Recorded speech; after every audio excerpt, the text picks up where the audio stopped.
예, 한번 궁금하신 게 좀. 예, 알겠습니다. 엄마 그랬어요. 처음 하는데 너무 열심히 잘하는 것 같다. 와, 나도 깜짝 놀랐다 지금. 뭐 남한 사람들 그러시길래 저도 뭐 미리 나왔지만 내가 뭐 청소년 법이나 뭐 이렇게 내부한 생활을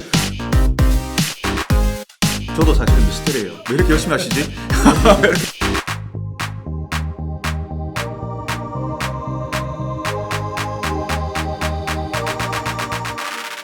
예, 우리 이제 지금까지 공동체에 대한 이야기들 좀 나눠봤는데요.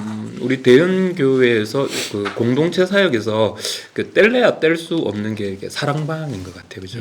또 어떤 의미에서는 다른 교회에서 좀 가장 또 궁금해하시는 것이기도 하고 그럴 것 같은데, 예, 이 사랑방 사역에 대해서 우리 김상조 목사님께서 한번 우리 교회 사랑방 사역을 좀 자랑을 한다면 어떤 것들이 좀 있을까요?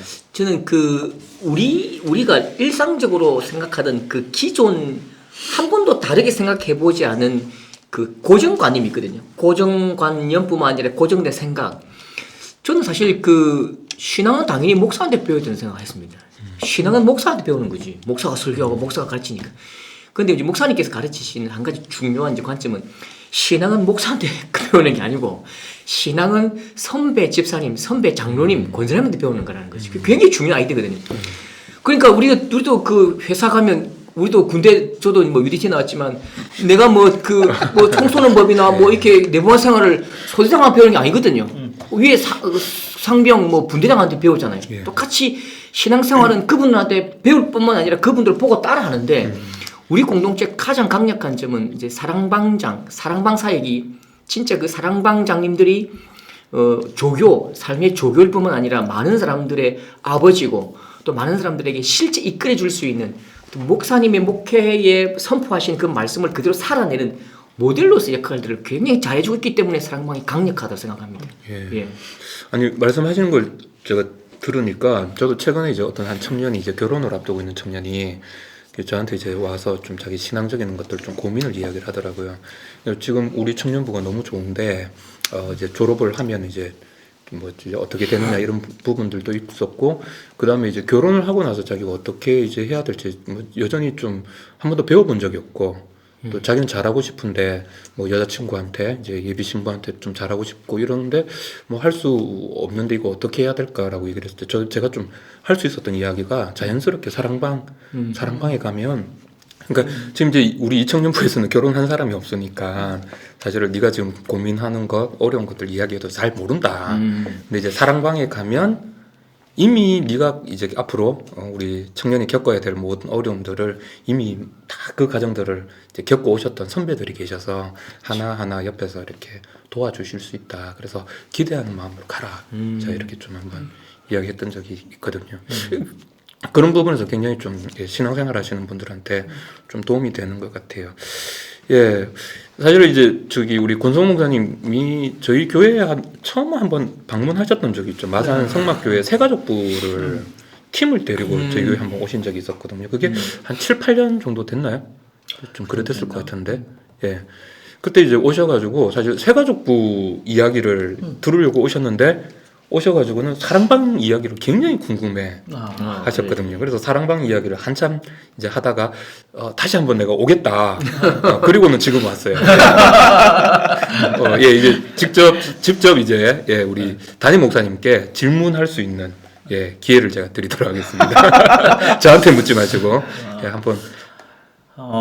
사랑방 했을 때 사실 이제 뭐 또 다른 교회 같은 경우는 뭐 구역 모임이다 이렇게 뭐 또 셀이다 이렇게 하잖아요.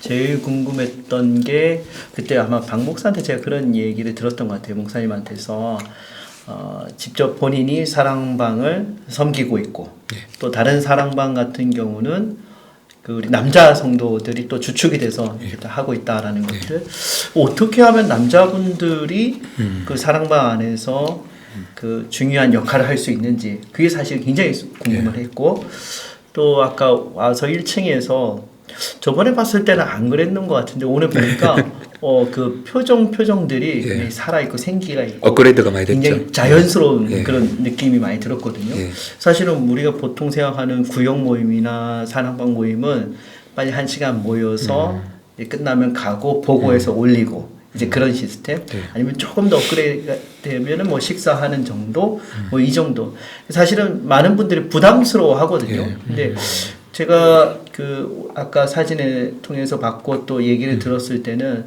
사랑방 모임을 다들 기대한다라는 얘기 듣고 그리고 또 이번에 코로나 때문에 우리가 그 모이지 못했던 기간들이 몇 달 동안 됐었는데 그때 줌이었나요? 줌으로 예. 카톡 예, 줌으로 우리는 지시로. 지시로 예. 모여서 했을 때 많은 분들이 와서 자기들의 이야기를 했던 그 하면서 와 다른 교회 얘기를 들었을 때는 그런 줌이든지 여러 가지 것들을 했을 때 다들 힘들어하고 이제 몇 번 하고 그만뒀다라는 얘기 들었는데 그 원동력이 뭔지 이렇게 참여할 수 있는 원동력이 뭔지 그게 사실 제일 궁금했습니다. 사실은 이 사랑방이 어떻게 그렇게 잘 열심히 모일 수 있는지는 저도 사실은 미스터리예요. 왜 이렇게 열심히 하시지? 이렇게 될 수 있는데 그 중에 한 2가지만 한번 제가 생각을 해보면 아까 목사님께서 어떻게 그 소모임에 남자들이 그렇게 많이 오냐? 사실 이 사랑방이라는 말이 남자들의 리더십을 세우기 위한 용어예요. 옛날에 그 우리 한옥 고조에서 남자들의 공간은 사랑방이라고 불렀습니다. 그러니까 처음에 제가 대형교회에서 사역을 시작하면서 제가 해야 될 일 중에 하나가 뭐였냐면 남성들의 리더십을 세우는 게 남성들의 리더십을 세워야 됐다고 저는 생각을 했어요.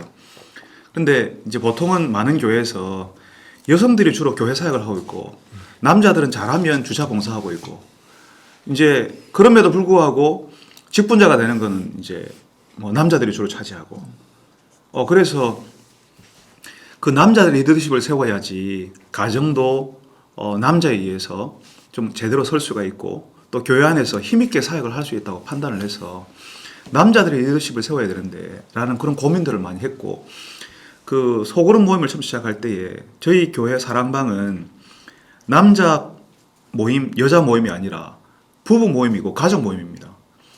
부부가 같이 가야 되고 부부가 같이 가는데 아이들도 같이 따라가는 희한한 구조입니다. 처음에는 아이들을 생각을 못했어요. 그냥 아이들은 생각을 못했는데 보니까 나중에는 보니까 아이들이 사랑방 모임에 더 가고 싶어 하더라고요. 그러니까 엄마 아빠는 좀 피곤해 좀 쉬고 싶은데 아이들이 사랑방 모임에 가자고 해가지고 부모들이 같이 참석하는 희한한 일이 나중에 좀 벌어졌는데 그거는 저도 생각지 못한 일이었어요. 그러니까 그 사랑방에 이렇게 그렇게 사랑방을 이렇게 시작하게 된 주요한 이유 중에 하나가 남자의 리더십을 세우고 가정을 회복하겠다는, 가정을 회복해야 되겠다는 그런 취지도 하나가 있었거든요. 그러니까 제가 와서 봤을 때 대구의 많은 교회의 가정들이 많이 허물어져 있고 굉장히 위태로웠는데 좋은 가정을 본 적이 없는 거죠. 근데 제가 우리 교회 성도들에게 보여주고 싶었던 것은 신앙생활 잘하고 직장생활 잘하고 멀쩡한 사람이 그러니까 그렇게 멀쩡한 직장생활 잘하고 가정도 잘 섬기는 멀쩡한 사람이 신앙생활도 잘하는 걸 보여주고 싶었어요. 그래서 함께 그 부부들을 묶어 놓으니까 이제 별로 남자들이 없는 데는 남자가 안 가거든요. 근데 가서 보니까 멀쩡하게 가정생활도 잘하고 직장도 잘 다니고 있는데 신앙생활도 열심히 하는 사람이 있더라는 거죠. 거기서 배우는 거죠. 그래 뭐 그냥 여자들 무시하고 아이들 함부로 이제 방치해 놓고 이렇게 했던 남편들이 거기서 그렇지 않은 남자를 보는 거죠. 그렇지 않은 남자를 보면서 이제 신앙에 대한 새로운 모델을 어떤 모형을 사랑방에서 본다는 거죠. 그 사랑방 때문에 이제 그 남자가 신앙생활을 하는 것에 대해서 영향을 많이 받았다는 이야기를 들었고 그 다음에 그 사랑방에서 남자의 리더십과 가정이 회복되는 일이 자연스럽게 우리가 이제 한 10년 정도 사랑방 사역을 했으니까 이제 가정에 관한 이야기, 가정에 대한 관심, 그 다음에 다음 세대, 자녀에 관한 이야기들이 사랑방에서 계속 재생산이 되기 때문에 그게 우리에게는 자연스러운 이야기가 돼버렸어요. 근데 그렇게 된 배경 가운데 하나는 그렇지만 그게 남자를 중요하게 생각하고 그 다음에 가정을 회복시키겠다고 해서 사랑방이 되는 건 아니거든요. 근데 그 안에 그 이면에 이제 제가 생각했던 소그룹의 굉장히 중요한 제가 생각했던 한국 교회가 그동안 놓치고 있었던 부분 하나를 저희 교회에서 이제 해보려고 했어요. 그건 뭐냐면 많은 교회에서 제자 훈련을 하지만 굉장히 지성적인 훈련을 합니다. 성경을 열심히 찾고 성경 구절을 외워오고 심지어는 성경 뭐 로마서 8장을 통으로 다 외우고 이런 훈련을 해서 그냥 속으로 믿어가 돼요. 그런데 그렇게 열심히 하지만 가정 안에서 남편과 아내가 굉장히 분쟁 갈등 가운데 있고 자녀들을 함부로 대하고 하는 그런 일들이 벌어지더라고요. 그러니까 제가 봤을 때 한국 교회가 놓치고 있었던 굉장히 중요한 진리 중에 하나가 뭐냐면 신앙을 그냥 신앙의 의지적인 측면과 지적인 측면과 함께 신앙에는 감성이라고 하는 감정이라고 하는 측면이 있는데 그 정서적인 측면을 정말 오랫동안 한국 교회가 무시해왔다. 모르고 있었다. 그래서 감정을 다루어지지 않은 상태에서 그 감정을 표현할 수도 모르고 다른 사람의 감정을 받아줄 줄도 몰라요. 적어도 감정을 다루는 부분에 있어서 어린아이 같은 사람들이 굉장히 많다는 거죠. 한국 교회 안에. 그러니까 같은 한 공동체 안에 있으면서 제가 혹시 김상조 목사님 이야기를 듣고 나는 김상조 목사님과 똑같은 생각을 안 해 하면 나를 반대하는 사람처럼 생각이 다를 뿐인데 나를 반대하고 나를 싫어하는 사람을 받아들인다는 거죠. 그러니까 그런 감정에 다루는 것, 감정을 받아들이고 감정을 표현하는 것은 굉장히 어색하고 또 어리다는 거죠. 근데 그게 소그룹에 묶여져 있을 때는, 소그룹 안에 갇혀 있을 때는 그게 굉장히 민감한 문제거든요. 감정을 제대로 다루지 못할 때 일어나는 일이. 그 모임이 깨져버려요. 근데 그 모임이 성숙한 모임이고 내 감정을 받아줄 수 있는 모임 같으면 다른 곳에서 말하지 못했던 이야기를 사랑방에 와서 사랑 가족들에게 한다는 거죠. 근데 저희 교회에서 제자훈련 가운데 그 감정을 다루는 문제를 굉장히 중요하게 한 부분을 다룹니다. 근데 거기서 그 부분에 대해서 어느 정도 훈련을 받고 그 부분에서 어느 정도 해결했던 분들이 사랑방에 들어가서 다른 사람의 감정을 받아주는 거죠. 지친 사람들은 알아줘야 되잖아요. 품어줘야 되잖아요. 근데 이걸 잘 못하면 니만 힘들어 나도 힘들다. 그러면 이제 서로 뭐 갈 이유가 없죠. 그러니까 가는 게 지겹지. 근데 이제 거기에서는 내 마음을 알아주는 사람들이 거기 있으니까 나를 격려해주고 위로해주고 그런 사람 진심으로 마음이 통하는 걸 경험하는 사람들이 거기에 있으니까 적어도 다른 곳에서는 경험할 수 없는 이야기들이 여기 있으니까 기다리는 거죠. 또 가서 이제 아이들이 오면 반가워하고 축복해주고 그러니까 아이들이 같이 딴 데 가면 아이들이 없는데 여기가 사랑방에 가면 아이들이 있으니까 아이들은 또 가서 같이 어울리고 우리 아이들이 좋아하니까 부모도 같이 가는 일들이 같이 벌어지고 거기에서 가정에 소홀했던 남편들은 거기 있는 남자들을 보면서 내가 그러면 안 되는 거였네라고 알게 되고 물론 이제 그 가운데 교회 안에서는 또 다른 방식으로 우리 교회에서는 10월달은 남성의 달이에요. 5월은 여성의 달이지만 이런 식으로 이제 여성의 역할, 남성의 역할들을 성경적으로 알리고 또 그런 역할들을 제대로 감당해내는 강사를 불러서 우리 성도들에게 알리는 일을 하죠. 그러니까 훈련을 통해서 또 사랑방에서 또 교회의 어떤 세미나를 통해서 이런 시간들을 이제 한 10여 년을 보내고 나니까 새 가족이 우리 사랑방에 왔을 때 환영하는 분위기가 되는 거죠. 사랑방에서 새 가족 오기 기다리고 또 우리 교회에서는 전도팀도 없고 전도지도 없고 전도하지 않지만 누군가가 이제 좀 교회 공동체를 그리워하는 사람이 있다면 우리 사랑방에 가보자. 우리 사랑방에 가서 식사 같이 한번 하자. 차 한잔 같이 마시자라고 초대하는 일이 벌어지는 거죠. 그래서 코로나 때문에 모든 게 스톱됐을 때 그때 진짜 위력을 발휘했던 것 같아요. 그러니까 영상으로 하면 집중력 발휘하기 힘들거든요. 우리가 GC라는 프로그램을 쓴 이유가 줌은 40분인가 밖에 할 수가 없어요. 근데 GC는 계속 할 수 있어서 제가 아는 한 사랑방은 GC 모임으로 2시간씩 뭐 3시간 가까이 이렇게 서로 나눔을 한다거든요. 그거는 웬만한 집중력 가지고는 안 되는 일이죠. 근데 그 사랑방 안에서 그 말씀 나누고 삶을 나누는 게 이미 깊이 뿌리 내려 있기 때문에 영상으로도 그러니까 카톡으로 나누는 게 이게 안 되겠다 싶어서 영상으로 하고 영상으로 안 되겠다 싶어서 대놓고 만나요. 지금 다시 만나고 있죠. 이게 도저히 안 되겠다. 답답해서. 네. 그러니까 적어도 매주마다 모인다는 거죠. 매주마다 모이는 게 보통 일이 아닌데 그걸 우리 교회에 있는 소그룹 전체가 다 그렇게 합니다. 그건 저도 기대하지 못했던 부분이고 안 하면 저도 할 수 없잖아요.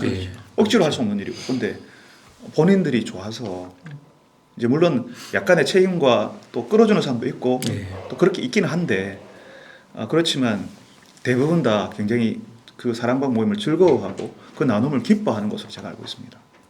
그 안에는 이제 남자, 그다음 가족, 그다음에 정서 이 세 가지가 굉장히 그 안에 중심에 흐르고 있다고 저는 생각하고 있습니다.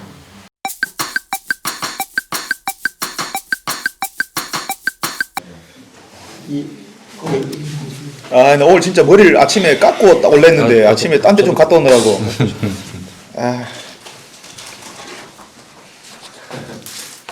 확실히 이런 걸 할 때는 서울말 쓰는 사람이 굉장히 듣기 미안해 그죠? 아니 고 목사님 고향이 어디입니까? 예? 저는 경기도 부천이. 아 정살았네 부천시. 나는 옛날에 어릴 때에 영등포 부천시 이제 우리 큰아버지 사셔가지고 마산역에서 통일을 타고 밤에 새도록 그 계약 까먹으면서 가가지고 나는 부천시 가면 이제 비행땡